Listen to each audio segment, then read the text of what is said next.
منبر پہ اس لیے نہیں بیٹھا کہ جن کی ذمہ داری ہے مجلس پڑھنے کی وہ بیٹھیں تو زیادہ مناسب ہے۔ میں بہرحال کیونکہ مجلس نہیں پڑھ رہا ہوں اور مناسب یہی تھا کہ میں ویسے بھی کھڑے ہو کر جو تقریر کرنے کی بات ہے وہ شاید بیٹھ کے ملس محسوس نہیں ہوتا۔ بہرحال ایک بار زمانے کے امام کی بارگاہ میں مل کے ہدیہ صلوات پیش کر دیجیے۔ اللہم صلی علی محمد و آل محمد۔ بسم اللہ الرحمن الرحیم، الحمدللہ والصلاۃ علی اہلہا۔ حضرات گرامی قدر جناب سلیمان میاں، میں ان سے بہت زیادہ تو واقف اور آگاہ نہیں ہوں۔ میں کچھ کلمات ادا کرنے کی سعادت اور اعزاز حاصل کروں گا حضرت راجہ صاحب محمود آباد کے جناب میں۔ راجہ صاحب محمود آباد، دیکھیے تاریخ اسلام اور تحریک پاکستان میں خاصی مماثلت پائی جاتی ہے۔ یہ بات میں اس حوالے سے کہہ رہا ہوں کہ اسلام اسٹیبلش ہونے کے بعد اسلام کے حقیقی ہیروز کے ساتھ بھی وہی کچھ کیا گیا جو پاکستان کے قیام کے بعد پاکستان کے حقیقی محسنوں کے ساتھ کیا گیا۔ اور جناب محسن بھوپالی کا یہ شعر تاریخ اسلام کے حوالے سے بھی اور تحریک پاکستان کے حوالے سے بھی بہت خوب ہے، بہت صادق آتا ہے کہ نئے رنگی سیاست دوراں تو دیکھیے، منزل انہیں ملی جو شریک سفر نہ تھے۔ پاکستان کی تحریک میں بھی وہی ہوا اور اسلام کے ساتھ بھی وہی ہوا کہ منزل انہیں ملی جو شریک سفر نہ تھے۔ راجہ صاحب کا کردار یقین کیجئے، آپ سب صاحبان فہم تشریف فرمائے، میں طالب علم ہوں، ہو بہو ہی کردار ہے جو اسلام کی اسٹیبلشمنٹ میں، اسلام کی تبلیغ و ترویج و اشاعت میں جناب خدیجہ کا کردار ہے۔ راجہ صاحب کا کردار بعین ہی وہی کردار جو جناب خدیجہ کا ہمیں اسلام کی تبلیغ و ترویج و اشاعت میں نظر آتا ہے۔ تصور کیجئے 1914 میں راجہ صاحب تشریف لائے ہیں، 1973 میں غالباً تشریف لے گئے، 60 برس کا سن ہے۔ میں کوٹ کروں گا جناب اشتیاق حسین صاحب کی کتاب سے کچھ دو چار باتیں۔ اشتیاق حسین صاحب نے بڑا کام کیا، ہم میرے والد کے ساتھیوں میں بھی تھے مجلس ملی کے حوالے سے، اور انہوں نے اپنے زندگی کے آخری دنوں تک ماہنامہ الامیر جو راجہ صاحب کے نام نامی اسم گرامی سے منسوب تھا وہ نکالا۔ کارنر ہاؤس صدر سے شائع ہوتا تھا، بڑا موقر جریدہ تھا، خالصتاً ادبی اور انتہائی معیاری جریدہ تھا۔ انہوں نے منسوبی اسے راجہ صاحب کے حوالے سے کیا اور اس میں راجہ صاحب کا مطبوعہ غیر مطبوعہ سارا رسائی کلام بھی انہوں نے شائع کیا۔ اشتیاق حسین صاحب نے 1990 میں ایک کتاب شائع کی، دا ٹائمز آف راجہ صاحب، انگریزی زبان میں 286 صفحات کی کتاب ہے۔ اس میں جہاں پاکستان کے سابق وفاقی وزیر دفاع میر علی احمد خان تالپور صاحب کا پریفیس ہے، وہاں اندرا گاندھی نے بھی راجہ صاحب کے حوالے سے اپنے تاثرات قلم بند کیے تھے اور وہ خط اس میں اشتیاق حسین صاحب نے شائع کیا تھا۔ اس میں لکھتے ہیں اشتیاق حسین صاحب نے حکیم محمد سعید کا ایک جو ہے مضمون شائع کیا ہے۔ اس مضمون میں حکیم محمد سعید صاحب نے امیر المومنین کے 2 قول نقل کیے ہیں۔ حکیم سعید صاحب بہت حوالے دیتے تھے امیر المومنین کے اقوال کے، شہید۔ انہوں نے کہا کہ میں نے حضرت علی کے 2 اقوال پڑھے ہیں اور وہ 2 اقوال یہ ہیں کہ وہ شخص جو بہت زیادہ سوتا ہو اور جو شخص بہت زیادہ کھاتا ہو وہ دنیا میں کوئی بڑا کام نہیں کر سکتا۔ امیر المومنین کا یہ قول انہوں نے نقل کیا ہے۔ اور دوسرا قول انہوں نے نقل یہ کیا کہ امیر المومنین نے ارشاد فرمایا کہ سب سے بڑا انتقام یہ ہے کہ معاف کر دیا جائے۔ اور پھر انہوں نے ان دونوں اقوال سے ریلیٹ کیا ہے جناب راجہ صاحب محمود آباد کی سیرت کو۔ انہوں نے کہا کہ میں نے راجہ صاحب سے بے تحاشا ملاقاتیں کی ہیں، جب وہ 1957 میں پاکستان آ گئے اور 10 برس ان کا قیام رہا، میں کم و بیش روز ان کے پاس جاتا تھا، اور جب کبھی میں لندن جاتا تھا ضرور ان کے نیاز حاصل کرنے کے لیے ان کی خدمت میں حاضر ہوتا تھا۔ وہ کہتے ہیں کہ میرے ان گنت ملاقاتیں ہیں راجہ صاحب سے، اور میں یہ بات تیقن کے ساتھ کہہ سکتا ہوں کہ میں نے ان دونوں قولوں پر بہترین عمل پیرا پایا جناب راجہ صاحب محمود آباد کو۔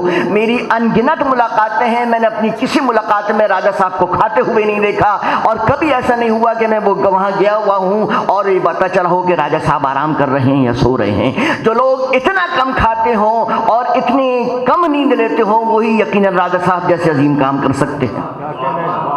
اور پھر انہوں نے کہا کہ امیر المومنین نے فرمایا تھا کہ انتقام سب سے بہترین انتقام ہے کہ یہ معاف کر دیا جائے۔ وہ کہتے ہیں کہ ہماری ساری قوم راجہ صاحب کی مجرم ہے، لیکن کیا کہنے راجہ صاحب کے، انہوں نے بہترین انتقام یہ لیا ہے ہم سے کہ ہم سب کو معاف کر دیا۔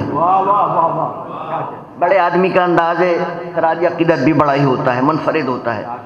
وہ کہتے ہیں کہ راجہ صاحب کے ہم سب مجرم ہیں اور ان کا انتقام یہ ہے کہ انہوں نے ہم سب کو معاف کر دیا، خوش دلی سے معاف کر دیا۔ وہ کہتے ہیں کہ میں جب کبھی ان کی خدمت میں حاضر ہوا میں نے کبھی ان کے لبوں پر پاکستان کے حوالے سے، پاکستان کے لوگوں کے حوالے سے، اور پاکستان میں جس قسم کے لوگ آ گئے اور جس قسم کے لوگ مسلط ہو گئے ان کے حوالے سے، میں نے ان کی زبان پر کبھی کوئی شکوہ نہیں دیکھا، کبھی کوئی شکوہ ان کی زبان پر نہیں تھا۔ جمیل الدین علی، مشاہدات و تاثرات ان کا بہت مشہور عام سلسلہ تھا جو انہوں نے اپنے آخری دنوں تک لکھا۔ انہوں نے 1971 میں جنگ اخبار میں راجہ صاحب محمود آباد سے ملاقات کے بعد 1971 میں وہ تشریف لے گئے تھے لندن، جب راجہ صاحب محمود آباد اسلامک کلچر سینٹر کے ڈین کہہ لیں، ڈائریکٹر کہہ لیں، وہاں وہ ایک طرح سے خدمات انجام دے رہے تھے اس سرزمین پہ اسلام کی۔ اسلامک کلچر سینٹر کے وہ ڈین تھے، ڈائریکٹر تھے، اور اسی سے ملحق ایک 3 کمرے کے فلیٹ میں وہ رہتے تھے۔ دیکھیے اشتیاق حسین صاحب نے جو یہ دونوں کتابیں لکھی، ایک کتاب انہوں نے یہ لکھی 1990 میں، دا ٹائمز آف راجہ صاحب، انگریزی زبان میں 286 صفحات کی۔ اس کے بعد پھر 1997 میں انہوں نے ایک کتاب شائع کی، خطبات راجہ صاحب محمود آباد، اشتیاق حسین صاحب نے، خطبات راجہ صاحب محمود آباد۔ اس میں انہوں نے یہ لکھا ہے، اور ان کی ان دونوں کتابوں سے ترتیب دے کر پاکستان ٹیلی ویژن نے اب سے کچھ عرصے پہلے ان کی برسی پہ، راجہ صاحب اعلی اللہ مقاموں کی برسی پہ ایک پروگرام کیا تھا، ایسے بھی ایک راجہ تھے۔ اگر کسی کو یاد ہو، ٹیلی ویژن پہ پروگرام آیا تھا، بہت مقبول ہوا تھا۔ میں نے بہت تلاش کیا یوٹیوب پر کہ اس کی ریکارڈنگ مل جائے، لیکن مجھے ملی نہیں، لیکن بہرحال اس کی کچھ یادیں میرے ذہن میں باقی ہیں۔ بہت شاندار پروگرام تھا، وہ ان دونوں کتابوں سے مرتب دیا گیا تھا، اشتیاق حسین صاحب کی۔ کتنا خوبصورت نام ہے، ایسے بھی ایک راجہ تھے۔ راجہ صاحب در حقیقت صرف نام کے راجہ تھے۔ امیر المومنین کے اس قول پر ان کی زندگی صادق آتی ہے کہ ہمارا محب جب تک دنیا میں زندہ رہتا ہے اس کا طرز زندگی ایسا ہوتا ہے کہ اس کی زندگی میں لوگ اس کی ملاقات کے شائق ہوتے ہیں، اور جب وہ دنیا سے چلا جاتا ہے تو اس کے لیے محزون اور پرملال ہوتے ہیں۔ نام کے صرف راجہ تھے، اور اس کے لیے میں یہ عرض یہ کروں کہ میں یہ جو کہہ رہا ہوں کہ نام کے صرف راجہ تھے، اور جو ٹی وی پہ پروگرام آیا ایسے بھی ایک راجہ تھے۔ جمیل الدین علی صاحب نے 1971 میں ایک مضمون لکھا، مشاہدات و تاثرات، جو جنگ اخبار میں وہ اپنا کالم لکھتے تھے، اس میں انہوں نے لکھا کہ اب جو 1971 میں لکھتے ہیں کہ وہ جب میں گیا ہوں اس دفعہ لندن تو میں نے سوچا کہ ہر دفعہ تو ملاقات کرتا ہی ہوں راجہ صاحب کی، اس دفعہ وہ بہت اصرار کر رہے ہیں کہ میرے ساتھ کھانا کھاؤ، تو میں ان کے ہاں چلا گیا اور انہوں نے مجھے کھانے پہ روک لیا۔ کہا ہی انہوں نے یہ تھا کہ میرے ساتھ آنا تو میرے ساتھ کھانا کھانا۔ کہنے لگے ہم جا کر بیٹھے وہاں پر، دیکھیے ایسے بھی ایک راجہ تھے، یہ ذہن میں رکھیے گا کہ وہ صرف نام کے راجہ تھے، اتنے منکسر المزاج، اتنے رقیق القلب اور اس قدر ڈاؤن ٹو ارتھ۔ کہنے لگے جمیل الدین علی صاحب نے لکھا ہے کہ ہم جا کر بیٹھے وہاں پر، تو ہم سے ابتدائی گفتگو اور علیک سلیک کے بعد راجہ صاحب 3 کمرے کا فلیٹ ہے اسلامک کلچر سینٹر سے ملحق لندن میں، اپنے فلیٹ میں وہ تنہا رہتے ہیں۔ یہ بعد میں پتہ چلا کہ وہ تنہا رہتے ہیں۔ ہمیں بٹھانے کے بعد ابتدائی سلام دعا کے بعد وہ کچن میں تشریف لے گئے۔ جمیل الدین علی صاحب کہتے ہیں مجھے ذرا تجسس ہوا کہ یہ کہاں گئے، اندر کیا کرنے گئے ہیں۔ میں نے دیکھا کہ ذرا دیر میں وہ واپس آئے تو ان کے ہاتھ میں ایک کیتلی تھی، کیتلی جس میں چائے تھی، وہ رکھ کر گئے، پیالیاں ساتھ رکھیں، اور کہنے لگے قورمہ تیار ہے، میں ذرا بس وہ گرم کر کے آپ لوگوں کی خدمت میں پیش کرتا ہوں جب تک آپ لوگ چائے سے لطف اندوز۔